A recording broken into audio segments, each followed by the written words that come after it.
네, 시청자 여러분 안녕하십니까. 토요일 아침 대구 MBC 뉴스투데이입니다. 대구와 경북 지역은 오늘 가끔 구름 많은 가운데 반짝 더위가 찾아오겠습니다. 오늘 낮 최고 기온은 평년보다 높은 대구 32도, 경북은 28도에서 33도까지 올라가서 무덥겠습니다. 휴일인 내일은 구름 많다가 차차 흐려져 밤늦게 비가 시작되겠고 예상 강수량은 30에서 80mm가량입니다. 특히 모레 아침부터 글피 사이에 경북 남부를 중심으로 돌풍과 함께 천둥 번개가 치고 시간당 20mm가 넘는 강한 비가 내리는 곳도 있어 주의가 필요하겠습니다.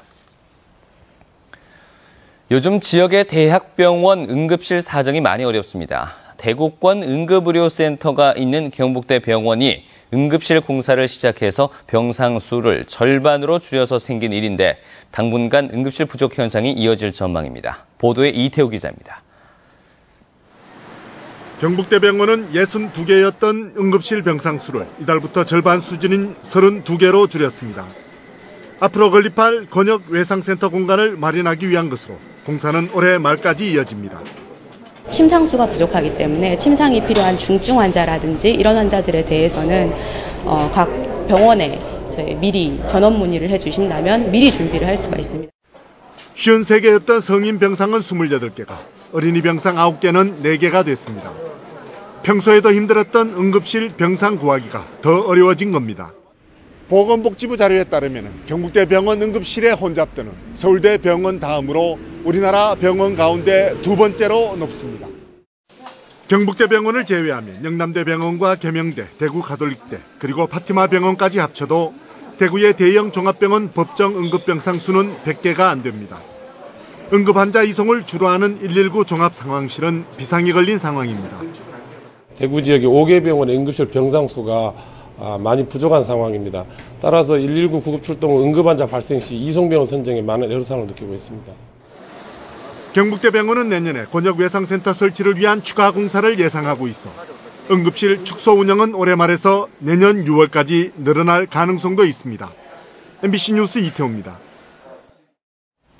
지방자치단체의 재정 자립도를 높이기 위해서는 국세 대 지방세의 비율을 높여야 하는 일이 시급한 실정입니다. 하지만 국세와 지방세 비율 조정이 지지부진해서 지자체 재정난이 심화되고 있습니다. 이상원 기자가 보도합니다. 올해 전국 지방자치단체 평균 재정 자립도는 45%로 5년 전 54%보다 9%포인트 감소했습니다. 이 가운데 대구시의 재정 자립도는 42.1%로 전국 평균을 밑돌고 있고 경상북도는 22.7%로 18개 시도 가운데 최하위권에 머물러 있습니다. 세입은 국세, 지방세가 8대 2인데 지출은 완전히 반대입니다. 지방이 60%를 하고 나라가 국가가 40%를 하는 기형적이기 때문에 지방은 만성적인 재정 적자고 재정 예산 부분에 대해서 지방이 너무 열악하기 때문에 전국의 지방자치단체 반이 공무원 봉급을 주먹같이 나는 봉급을 제대로 못 주는 그런 열악한 상황에서 자체의 현 주소는 굉장히 어둡다. 만성적인 지자체 재정난 해소를 위해 현행 8대의 비율인 국세와 지방세 세입 비율을 7대3으로 확대하기 위한 법안이 일부 발의됐지만 통과되지 못하고 국회에 계류 중입니다. 최근 들어 정치권을 중심으로 지방세 비율을 높이는 작업을 조속히 추진해야 한다는 움직임이 나타나고 있습니다. 이제는 어느 정도 국회에서도 7대3 구조는 어느 정도 대강 컨센서스가 이루어지고 있다니까. 빨리 국회에서 통과시켜가지고 넘겨주면 되는 겁니다. 실질적인 지방자치를 실현하기 위해서는 지방세 비율을 높이는 것이 반드시 실현돼야 한다는 점에서 정치권의 움직임이 어떤 결과로 이어질 것인지 관심이 쏠리고 있습니다. MBC 뉴스 이상원입니다.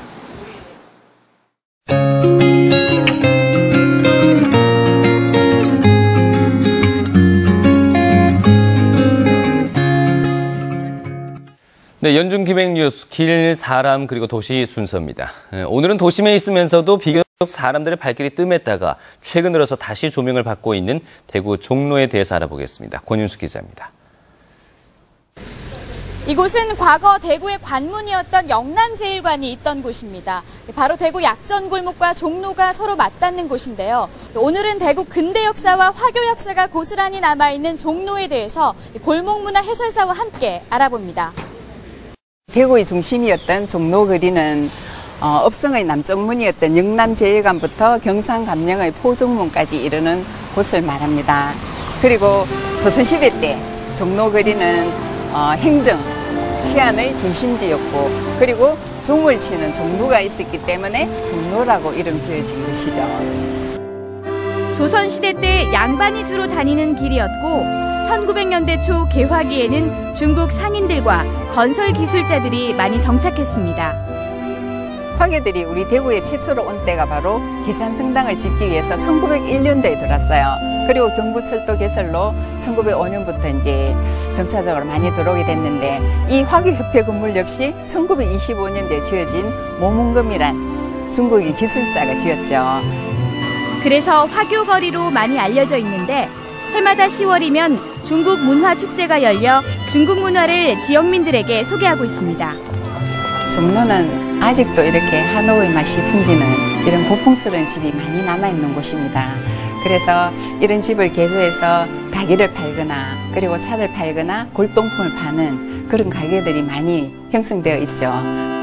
또 소설가 김원일의 마당 깊은 집의 배경이 된 곳이 바로 여기 종로 일대인데요.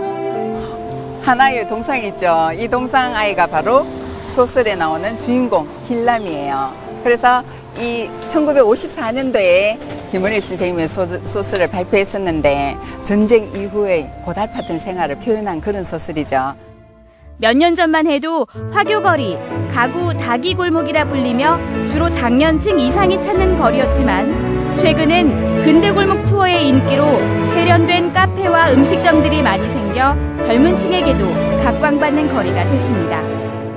종로라고 해서 그냥 사람들이 번화가 쪽이라서 와서 먹고 음식점 같은 데 많이 그런 곳이라고 들었거든요. 대구의 근대와 현대가 공존하고 있는 종로.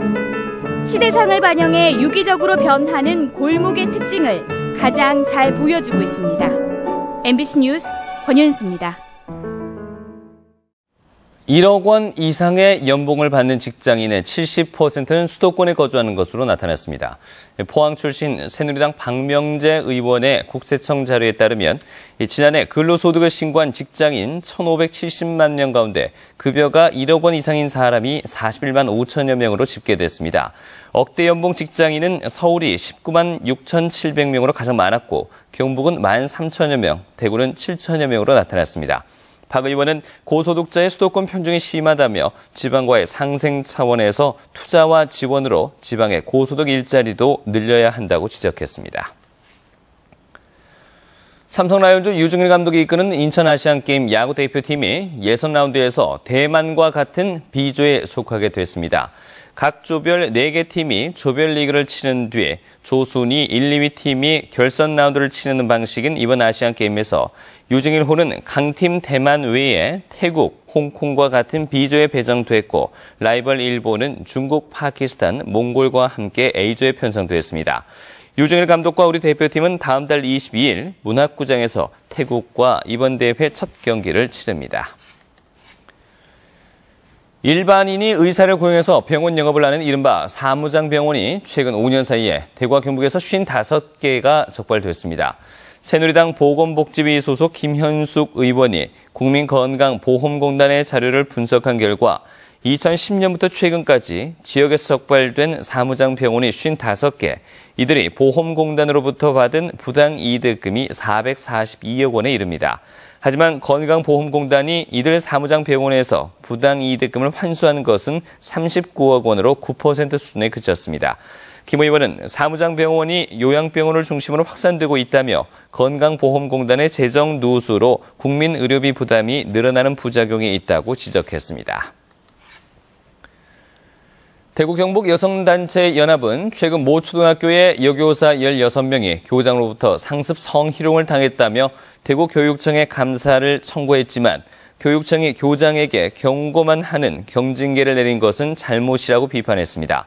여성단체연합은 특히 문제를 제기한 교사에게도 경고 조치를 내려서 피해자에게 2차 가해를 했다면서 성희롱 조사 과정에 가해자와 피해자를 분리해야 한다는 기본적인 원칙조차 지키지 않았다고 주장했습니다.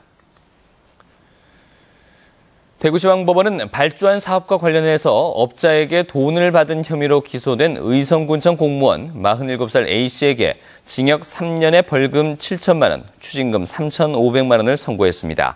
법원은 공무원이 관급공사 수주업체 선정과 관련해 뇌물을 받아 공직사회 기강을 무너뜨리고 공무집행에 대한 국민의 신뢰를 훼손해 죄질이 좋지 않은 점 등을 종합했다고 밝혔습니다. A씨는 2010년 12월 의성군 공립치매병원 임대형 민자 사업을 수주할 수 있도록 도와달라는 부탁과 함께 업자로부터 2천만 원을 받는 등 두 차례에 걸쳐 모두 3,500만 원의 뇌물을 받은 혐의로 기소됐습니다. 대구 서문시장 안에 있던 치안센터가 새롭게 단장해서 어제 개소식을 가졌습니다. 이번 개소식과 함께 대신 치안센터에서 이름이 바뀐 서문시장 치안센터는 근처 전통시장과 근대 골목과의 조화를 위해 센터 건물과 마당을 새롭게 단장해 역사문화 콘텐츠를 살린 치안센터로 개선됐습니다.